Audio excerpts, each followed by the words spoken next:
Hello friends, welcome back to my channel. কেমন আছো সবাই? আশা করি সবাই খুব ভালো আছো। আমি খুব ভালো আছি। আজকে তোমাদের সামনে নিয়ে এসেছি একটা নতুন ব্লগস।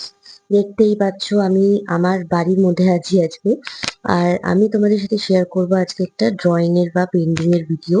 তবে হ্যাঁ, এটা কিন্তু আমাদের ঠাকুর ঘর।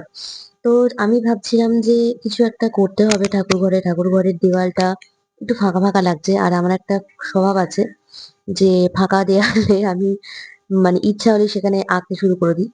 তো আমি ভাবলাম যে এটা কি নিয়ে আঁকা যায়। তো এটা ভাবতে ভাবতে আমি যে জিনিসটা আঁকছি, তো তোমরা দেখে আমাকে কমেন্ট করে জানাবে যে এই ড্রয়িংটা বা পেন্টিংটা যেটা আমি করছি সেটা কিরকম হচ্ছে। তবে এই জিনিসটা আমার মনে হয় না একটা ভিডিওতে আমি তোমাদের সামনে পুরোটা কমপ্লিট করতে পারবো বা পুরোটা দেখাতে পারবো। কারণ একটু বড় করেই আমি আঁকছিলাম, তো আমার আঁকতে একটু সময় লাগবে। তো আমি এটাকে দুটো পার্টে আমি ভাগ করে নিয়েছি। তো প্রথম দিনকে আমি জাস্ট আমি ড্রটা করছিলাম কালার দিয়ে, ব্ল্যাক কালার দিয়ে আমি ড্রটা করে নিয়েছি। পরের দিকে আমি কালার করাটা তোমাদের সাথে শেয়ার করব। তোমরা তো আগেও আমার অনেক ভিডিও দেখেছো ড্রয়িং এর, যেখানে আমি অনেক মাটির পাত্রে রং করেছিলাম। আর কতগুলো আমি ওয়াল পেন্টিংও করেছিলাম, মানে যেটা আমাদের বলা হয়ে থাকে সুইচ বোর্ডের ওপরে। তো এই জিনিসটা আমি সুইচ বোর্ডের ওপরেই করছি, বাট একটু অন্যরকম ভাবে, যাতে সুইচ বোর্ড যেটা আছে সেটা যাতে বোঝা না যায়। আমার কাজটা করার এটাই ইচ্ছে ছিল যে এমন ভাবে আঁকবো যাতে সুইচ বোর্ডটা বোঝা যাবে না।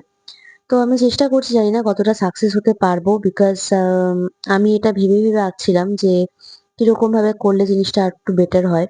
সো মুখটা এঁকেছি, এটা হয়তো তোমরা দেখে বুঝতেই পারছো এটা আমি কি আঁকছি।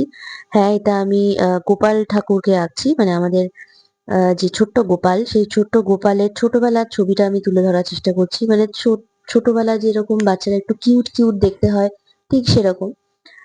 জানি না কতটা সাকসেস হব, বাট ট্রাই তো করি। সো তোমাদের কেমন লাগছে এটা বলো। আর আমি যে জিনিসটা করি, আঁকতে আঁকতে কিন্তু আমি অনেকবার দেখি, মানে দূরে গিয়ে স্ট্যান্ড করে দেখি যে কিরকম ড্রয়িংটা হচ্ছে বা কতটা করলে বেটার হবে।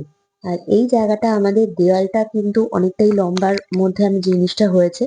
আগে যে ড্রয়িংটা দেখেছো, আগে যে ড্রয়িং গুলো তোমাদের সাথে শেয়ার করেছি পেন্টিং গুলো, সেগুলো সাইজে একটু ছোট ছিল, কিন্তু এইটা আমার সাইজটা একটু বড়ই মনে হয়েছে।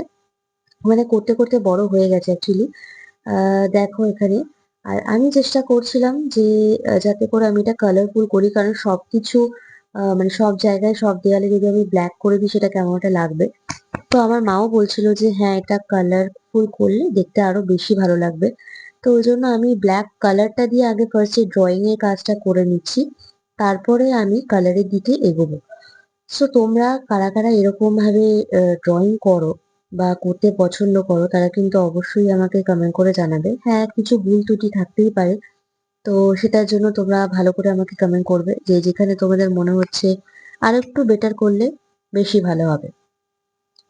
তবে হ্যাঁ, এখানে তো আমার এই ড্রয়িংটা অনেক আগেই শেয়ার করাটা দরকার ছিল আমি মনে করি। পরে আমার মন জিনিসটা মাথায় এসেছিল, বিকজ আমাদের তো গোপাল পুজো হয়ে গেছে, বাট আমাদের নাড়ু গোপালকে আঁকার জন্য কিন্তু কোনো সময়ের দরকার হয় না, নির্দিষ্ট দিনেরও দরকার হয় না, যখন ইচ্ছা তখনই ড্রয়িং করা যায়।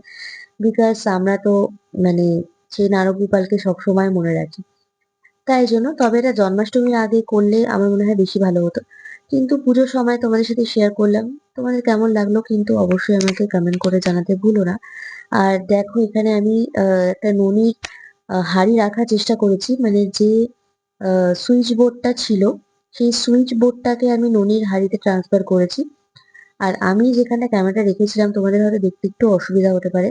আমি পরে জিনিসটা ভালো করে লক্ষ্য করলাম যে ক্যামেরাটা একটু দূরে রাখলে বোধহয় বেশি ভালো হতো, তাহলে পুরো ড্রয়িংটা ভালো করে বোঝা যেত। এটাও তোমরা দেখতে পাচ্ছ। আর পরের পার্টে, এটাতে তো আমি পুরোটা কমপ্লিট করতে পারবো না, তোমাদেরকে প্রথমেই বলে দিলাম যে আমি বুঝতেই পেরেছিলাম বিকজ ভিডিওটা অনেক লং লং হয়ে যাবে। তো সেই জন্য আমাকে দুটো পার্টে কমপ্লিট করতে হয়েছে। আর তোমরা দেখতেই পাচ্ছ যে আমি টুলের ওপর দাঁড়িয়ে কাজ করছি, কারণ আমি তো খুব লম্বা মানুষ। তাই জন্য আমি টুলের ওপর না দাঁড়ালে ঠিক ওপরটা যায় না, মানে ওপরটা হাতটা আমি পাবো না। তো সেই কারণে একবার তুলে দাঁড়াচ্ছি, একবার টুল থেকে নামছি, এই হয়েছে ব্যাপার।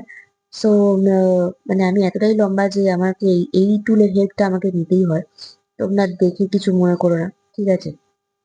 আর এখানে যে ননির বাটিটা মানে ননির যে হাঁড়িটা আমি করছি, বাটি না সরি, হাঁড়িটা যে আমি করেছি, তো চেষ্টা করছি আমি যে যে মানে তোমরা দেখতে পাচ্ছ যে সুইচ বোর্ডটা আছে, সুইচ বোর্ডটাকে মেকআপ করার চেষ্টা করছি যাতে সুইচ বোর্ডটাকে আর সুইচ বোর্ড বলে মনে না হয়, ওটাকে যাতে অরিজিনালি ননির বাটি বলেই মনে হয়, মানে ননির যে হাঁড়ি সেটা বলেই মনে হয়।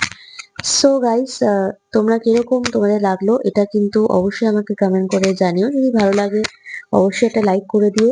আর হ্যাঁ, তোমরা এরকম ভিডিও দেখতে আরো কি কি কিরকম ভিডিও, ড্রয়িং এর ভিডিও দেখতে পছন্দ করবে বা দেখতে চাইছো আমার কাছ থেকে, সেটাও কিন্তু অবশ্যই আমাকে কমেন্ট করে জানাতে ভুলো না। আর নতুন যারা সাবস্ক্রাইবার আছো, যারা এখনো চ্যানেলটাকে সাবস্ক্রাইব করোনি, তারা কিন্তু প্লিজ চ্যানেলটাকে সাবস্ক্রাইব করে দিও। আর হচ্ছে যারা পুরনো ফ্রেন্ডসরা আছো তাদের জন্য অসংখ্য ধন্যবাদ। তোমাদের এই পরিবারে কিন্তু তোমাদের অবশ্যই থাকতে হবে। আর নতুন যারা এখনো সাবস্ক্রাইব করোনি তাদেরকে আমার এই পরিবারে অলওয়েজ ওয়েলকাম। এসে কিন্তু অবশ্যই ভালো একটা লাইক করে দিও আর হচ্ছে সাবস্ক্রাইব করে দিও। সো তোমাদের সাথে আবার পরবর্তী ভিডিওতে দেখা হবে। এখানে আমার ড্রয়িংটা কমপ্লিট হয়ে গেছে। তোমরা সবাই খুব ভালো থেকো, সুস্থ থেকো, সাবধানে থেকো। আর হ্যাঁ, সামনে পুজো চলে এসছে। খুব ভালো করে এনজয় করো। আর হ্যাঁ, অবশ্যই কিন্তু সাবধানে ঠাকুর দেখো। টাটা।